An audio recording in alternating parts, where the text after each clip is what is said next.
Isu Wahabi itu mulai muncul pada sekitar tahun 2000-an. Diramekeun deui. Sebetulnya pada tahun itu ada apa?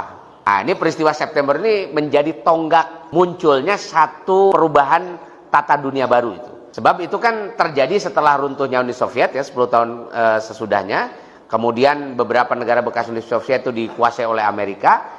Dan setelah itu tahun 2000-an Amerika itu mendeklarasikan diri sebagai negara pemenang. Siapa yang oleh Amerika dimanfaatkan untuk menghadapi Uni Soviet? Ternyata Amerika ini merekrut yang nanti disebut sebagai Mujahidin Afghanistan itu. Mujahidin Afghanistan di Indonesia loba dikirim ya, dari mana-mana dikirim. Rupanya Amerika ini punya perekatnya. Siapa yang bisa menarik mujahidin dari seluruh dunia itu? Nah, dia punya tokoh namanya Usama bin Laden. Nah, jadi Usama bin Laden ini orang mana? Orang Saudi. Dia adalah pengusaha yang kayaknya udah bosen lah bisnis gitu, loh bating duit. Nah, akhirnya dia melihat ada kezaliman tuh di Afghanistan, lalu dia menyumbangkan banyak sekali uangnya itu untuk beli senjata. Dan dia bahkan merekrut banyak orang dari seluruh dunia untuk mau ikut berjihad. Dan Amerika butuh, gitu, butuh orang semacam ini. Akhirnya terjadilah semacam kerjasama antara Amerika dengan Osama bin Laden dan grupnya. Sampai diizinkan dari mana-mana saja, termasuk dari Indonesia.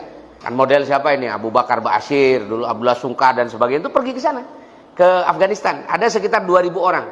Dan perginya 2000 orang ke Afghanistan dari Indonesia itu resmi dikirimkan oleh Soeharto. Itu. Jadi sanes pasukan ilegal itu ya, pasukan milisi yang dikirimkan oleh negara ini. Nah, tahun 87 mulainya. Ada gelombang 87, 88 dan 89. Jumlahnya sekitar 2000 orang itu. Kayak nubarali ke Indonesia diteroriskan itu, padahal dikirimnya ke usaha. Itu nanti dikirim ke sana. Mereka ketemu dengan Osama bin Laden, dilatih dan seterusnya.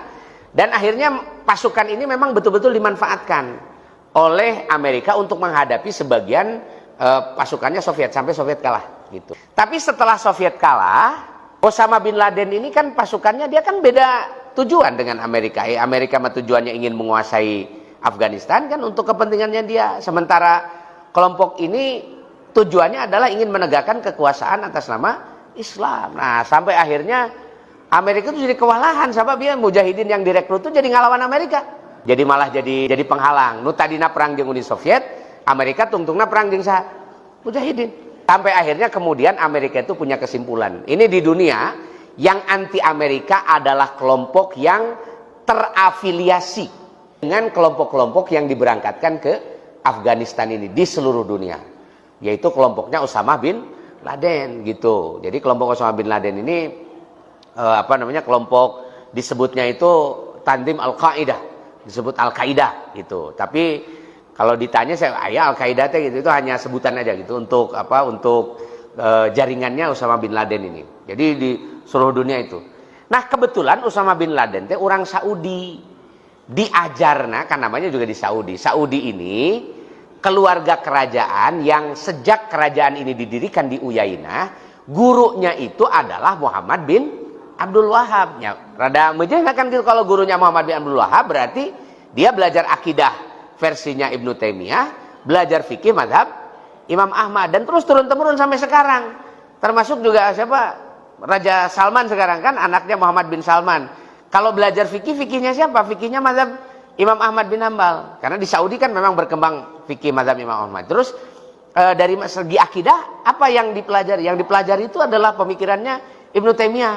Seperti akidah wasitiyah, kemudian kalau tulisannya Syekh Muhammad Abdul Wahab itu kan Kitabut Tauhid dan seterusnya. Yang sampai sekarang ya terus dipelajari biasa saja. Gitu. Cuma karena Osama bin Laden ini orang Saudi, gitu ya, dia datangnya dari Saudi dan belajar akidahnya itu adalah akidah Muhammad bin Abdul Wahab gitu ya, atau Ibnu Taimiyah. Maka kemudian kesimpulannya Amerika yang menjadi sumber keyakinan kenapa orang-orang Islam mau melawan Amerika itu kalau mereka berpemikiran Wahabi. Kesimpulannya sampai di situ. Jadi gara-gara ya mujahidin teh ngelawan Amerika, maka Amerika sampai pada satu kesimpulan bahwa sumber dari perlawanan terhadap Amerika itu adalah pemikiran Wahabi.